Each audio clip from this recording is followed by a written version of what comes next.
Hello friends, Salam Alaikum. Let us find out where we are. Obviously, you are living on the face of the earth, in one of its continents, in one of its countries, and in one of the cities, and you have your house or apartment there. And if you were asked why you live there, I'm sure you have a good reasons. For so many reasons, you are living there and you have chosen to live there.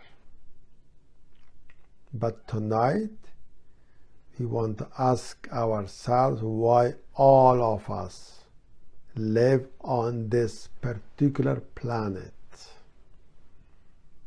Aren't there other planets? Have we ever asked ourselves why we ended up living here on Earth?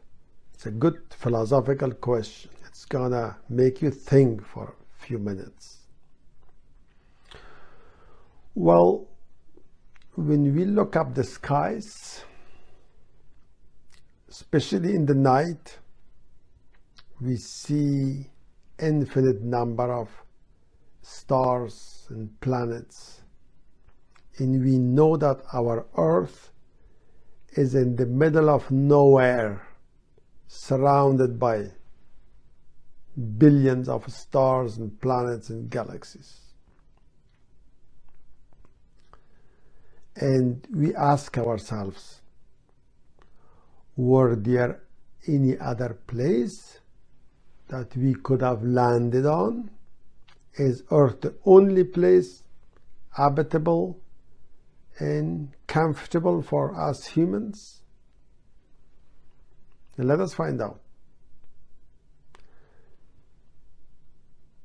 And if we do resort to scientific researches, we find out that Earth is one of the planets revolving around the sun.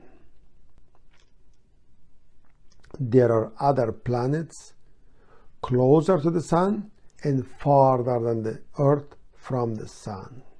First question, why are we on Earth and not on one of these other planets? We find out that none of these planets were habitable for mankind. The fragile creatures that we are, we could have never tolerated the super hot weather on the planets closer to the sun and super cold weather on the planets farther than Earth from the sun, for many reasons.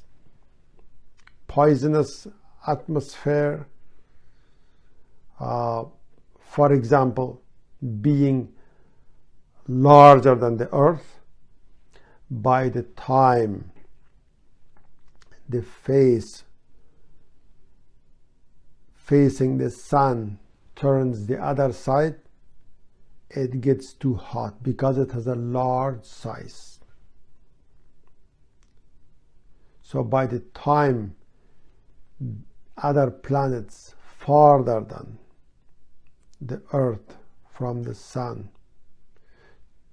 turns the other side or makes a complete spin, the weather on the side facing the Earth gets so hot that would have already killed all mankind. But is the sun the only star in the neighborhood? No. There are billions of other stars like sun in a family of stars called galaxy, and it's called Milky Way galaxy. In this galaxy, you've got billions of stars like the sun, smaller or bigger in size.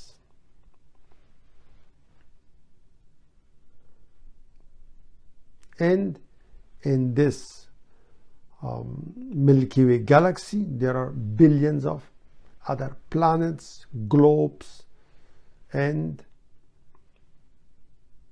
places that could have accommodated mankind or should have accommodated mankind. But why aren't we on one of those ones rather than being on Earth? Good question, good philosophical question. Back to the same question that if I asked you why you live in, let's say, London, England, you will present so many reasons. The fact that you like that city, the fact that you went to university there, the fact that your family is there, so many reasons. So why are we on Earth? Have we ever asked ourselves? Now, we say that there are billions of other stars like the sun in this family of stars called Milky Way galaxy. And then there are billions of galaxies like the Milky Way galaxy in the universe. As a matter of fact, astronomers say that the bigger telescope we build, the farther we can see, and we never find out the beginning or the end of the universe. The bigger the telescope, the wider the universe gets.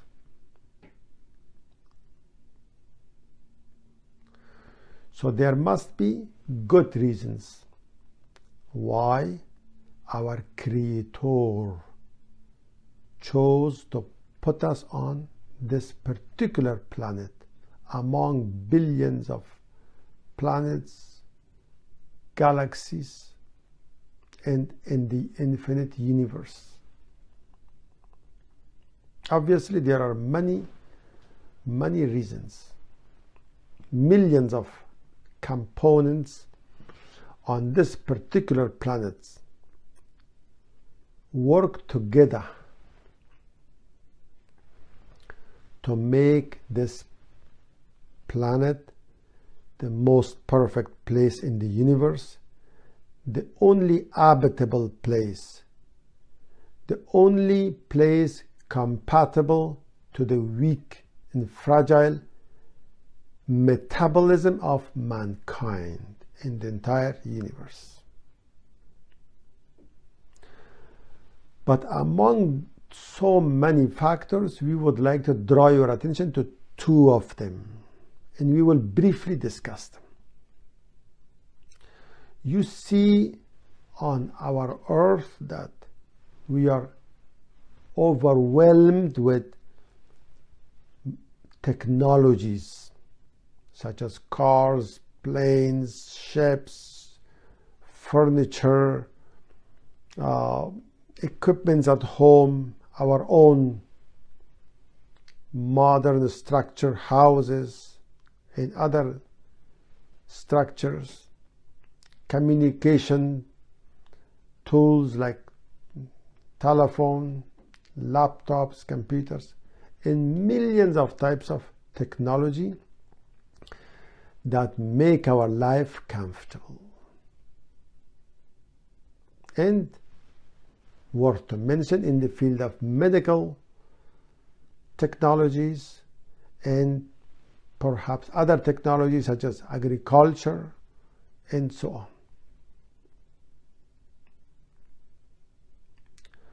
So the question arises here that whatever technologies we have built, for example, millions of cars around the world,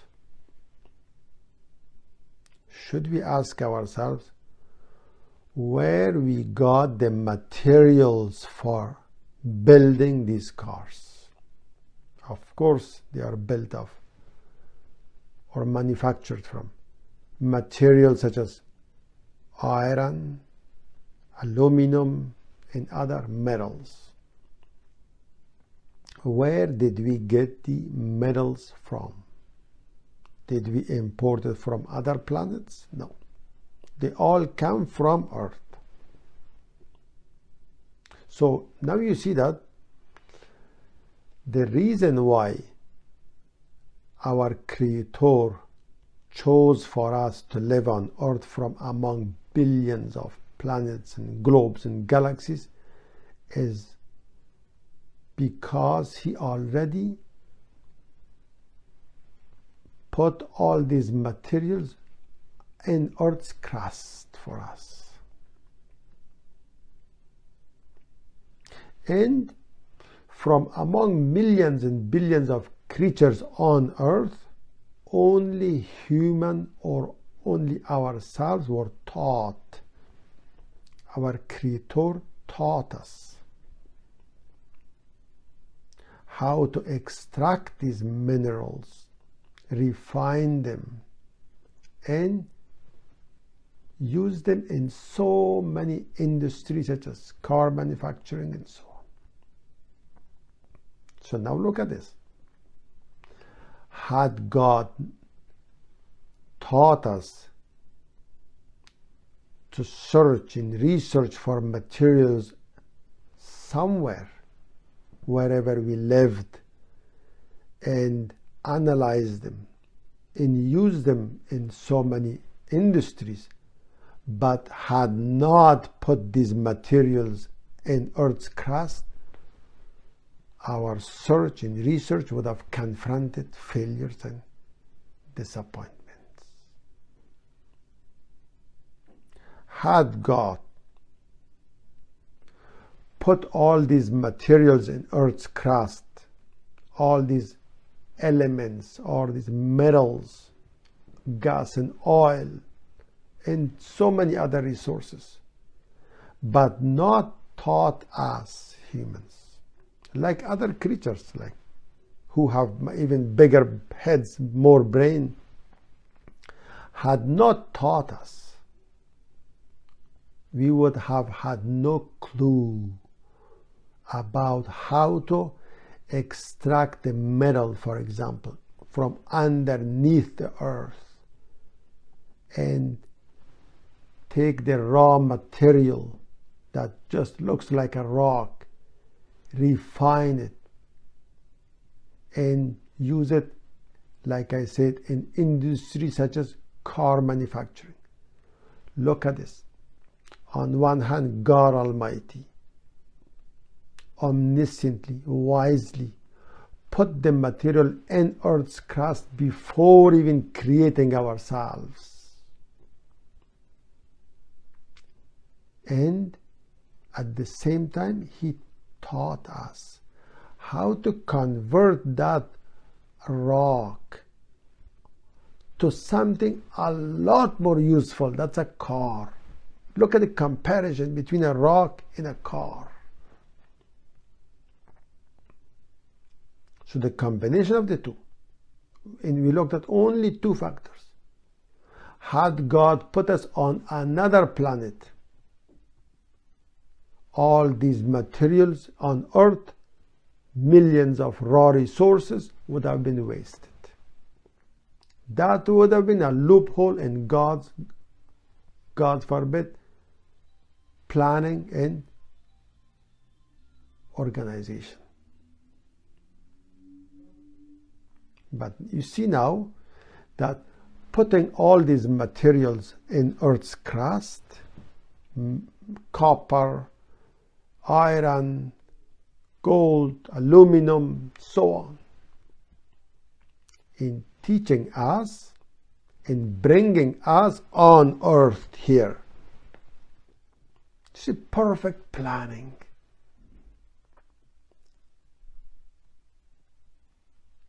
So we looked at only two factors. The fact that from among billions of globes, God embedded these materials here on earth for our use. And He taught us and brought us all the way in here. As a result, we have changed the earth to a paradise for ourselves. Another example would be our own clothes. Where we got the materials from? Is it cotton? Cotton is a seed that grows on earth alone because of its atmosphere, water, and so on. In the meantime, only humans, only we were taught how to cultivate it, how to collect it, and how to transform it, that cotton, all the way to something much more useful, that's clothes. So we can give millions of other examples. But ultimately, our objective is to prove, to demonstrate, and for ourselves to see that nothing is by coincidence. Everything in our own bodies, in the creation, and among them, the fact that we are on this planet is according to perfect pre-planning of God Almighty, the omniscient, the wise one, the one who knows from beginning to the end and is aware of everything. Thank you very much, my dear friends. We will dig deeper and move on to the next questions. For now, have a good night or day, depending on where on the globe you are.